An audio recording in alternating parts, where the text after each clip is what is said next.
Assalamualaikum teman-teman semua. Perkenalkan, nama saya Bagus Priyanto dengan NIM 122004 dari Inisnu Temanggung. Ingin menyampaikan tugas UTS dari mata kuliah Ekonomi Digital langsung. Langsung saja teman-teman bisa memperhatikan penjelasannya. Terima kasih. Kebangkitan NVDA sama dengan menguasai era digital. Pertama, studi kasus transformasi dan pertumbuhan.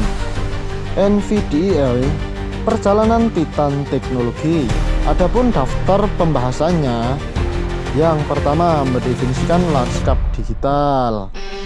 Yang kedua, langkah strategis NVDA. Yang ketiga, analisis pasar. Dan yang keempat, kinerja keuangan.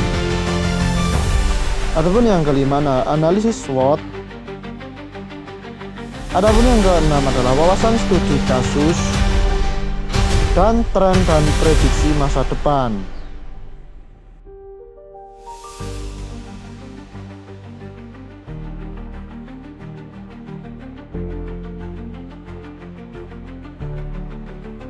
NVDA diciptakan pada tahun 1993. NVDA awalnya berfokus pada kartu grafis game PC yang meletakkan dasar untuk ekspansi di masa depan. CPU inovatif NVDA mendorong perkembangan game PC dan menjadikan perusahaan ini sebagai pemimpin dalam komunikasi visual. Menyadari potensi NVDA mengalihkan fokusnya memanfaatkan teknologi CPU-nya untuk pembelajaran mesin dan pembelajaran dalam.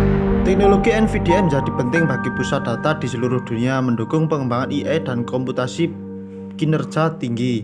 Dengan NVIDIA terus berinovasi, mendorong batas AI, kendaraan otonom, dan teknologi mutakhir lainnya. Selanjutnya yang kedua, yaitu definisi lanskap digital. Peralihan dari teknologi analog ke digital di seluruh aspek kehidupan dan bisnis berdampak pada efisiensi dan inovasi. Prosesor khusus pada awalnya untuk grafis kini penting untuk kompetisi paralel dalam AI dan pembelajaran mesin. Kecerdasan mesin meniru fungsi kognitif manusia seperti belajar, pemecahan masalah, dan pengambilan keputusan. Sistem AI belajar dari data tanpa pemrograman eksplisit memungkinkan aplikasi aditif dan cerdas. Fasilitas server berskala besar yang menyimpan data dalam jumlah besar penting untuk kekuatan pemrosesan dan manajemen data. Yang ketiga, langkah strategis NVDA. Membangun fondasi yang kuat dalam pemrosesan grafis memberikan batu loncatan untuk kemajuan di masa depan. Investasi strategis dalam penelitian dan pengembangan AI, pemposisian NVDA sebagai pemimpin di bidangnya. Kolaborasi dengan penyedia cloud dan perusahaan besar untuk memperluas jangkauan dan pangsa pasarnya. Kembangkan platform dan alat terbuka untuk mendorong adopsi teknologi yang lebih luas. Menarik dan mempertahankan talenta terbaik di bidang AI, teknik, dan pengembangan perangkat lunak. Adapun yang keempat, melalui analisis pasar. Teknologi unggulan NVDA, pengenalan merek yang kuat, dan kemitraan yang luas memberikan keunggulan kompetitif. Saingan yang ketat dari produsen chip lain dan pesatnya perubahan teknologi menghadirkan tantangan yang terus berlanjut. Ekspansi ke pasar baru seperti kendaraan otonom dan robotika menawarkan potensi pertumbuhan yang signifikan. Melacak teknologi yang muncul dan mengadaptasi strategi untuk tetap menjadi yang terdepan dalam inovasi. Menganalisis data pasar untuk memprediksi pertumbuhan masa depan dan peluang investasinya. Lanjut yang kelima, adanya kinerja keuangan. Meninjau pertumbuhan pendapatan NVDA dari waktu ke waktu untuk menilai kesehatan keuangan secara keseluruhan. Menganalisis margin keuntungan dan laba atas investasi untuk mengukur profitabilitas dan efisiensi. Menentukan pangsa pasar NVDA di sektor-sektor utama untuk mengevaluasi posisi kompetitifnya. Menganalisis investasi dalam penelitian dan pengembangan sebagai indikator potensi pertumbuhan di masa depan. Periksa harga saham untuk menilai kepercayaan investor dan penilaian pasar secara keseluruhan. Lanjut guys, yang keenam,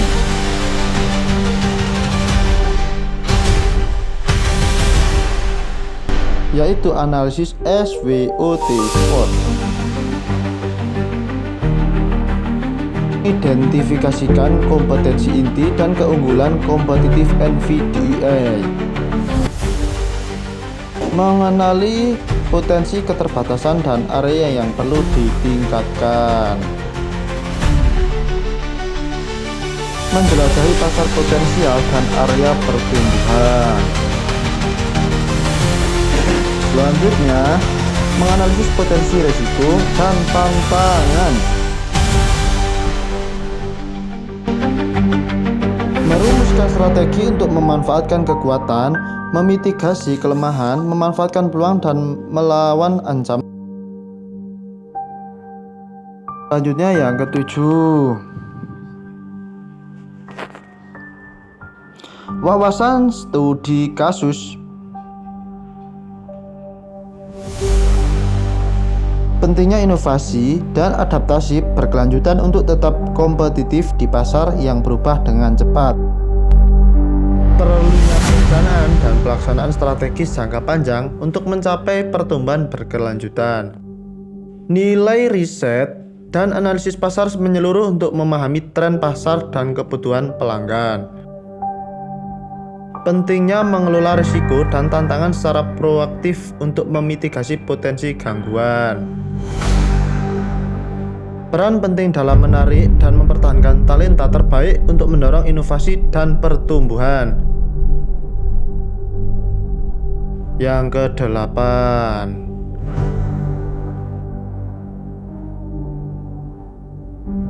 yaitu tren dan prediksi masa depan. Ekspansi berkelanjutan NVDA ke berbagai aplikasi dan pasar AI. Peran NVDA dalam pengembangan dan penerapan mobil self-driving. Kontribusi NVDA terhadap pengembangan metaverse dan teknologi terkait. Upaya NVDA untuk mengadopsi praktik ramah lingkungan. Mengantisipasi kemajuan teknologi di masa depan dan dampaknya terhadap bisnis NVDA. Yang terakhir, kesimpulannya yaitu meringkas faktor-faktor kunci yang berkontribusi terhadap kesuksesan NVDA, menyoroti pembelajaran penting dari perjalanan NVDA, menawarkan wawasan tentang prospek dan potensi masa depan NVDA, menilai dampak keseluruhan NVDA terhadap lanskap teknologi, mendorong penelitian dan eksplorasi lebih lanjut terhadap topik yang dibahas. Mungkin sekian dan terima kasih kepada teman-teman dan instruktur atas waktu dan perhatiannya. Saya mengucapkan terima kasih juga kepada Bapak dosen, Bapak Najib yang telah membimbing kita. Semoga sehat selalu. Amin amin ya robbal alamin. Wassalamualaikum warahmatullahi wabarakatuh. Terima kasih.